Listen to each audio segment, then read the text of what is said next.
গৌরব, ঐতিহ্য, আত্মত্যাগ ও অগ্রযাত্রার বাংলাদেশ জাতীয়তাবাদী ছাত্রদলের 46তম প্রতিষ্ঠাবার্ষিকী উপলক্ষে চট্টগ্রাম দক্ষিণ জেলা ছাত্রদলের সংগ্রামী আহ্বায়ক রবিউল হোসেন রবি র নেতৃত্বে পটিয়া উপজেলা, পৌরসভা ও কলেজ ছাত্রদলের বর্ণাঢ্য র্যালি অনুষ্ঠিত। আজ 03 জানুয়ারি -25 শুক্রবার বিকাল 04টায় পটিয়ার শান্তিরহাট চত্বর থেকে শুরু হয়ে চট্টগ্রাম কক্সবাজার মহাসড়ক প্রদক্ষিণ করেন।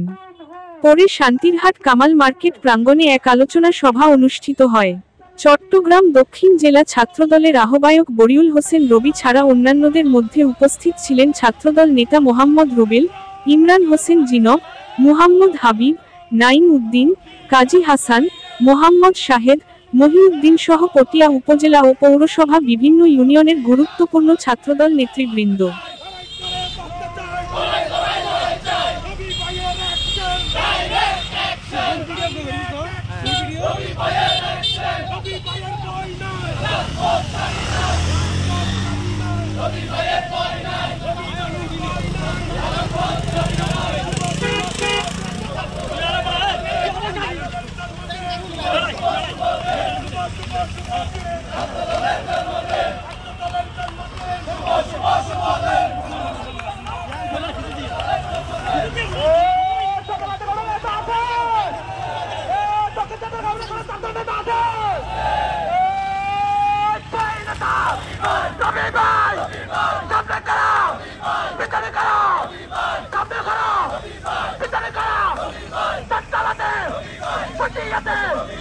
আমরা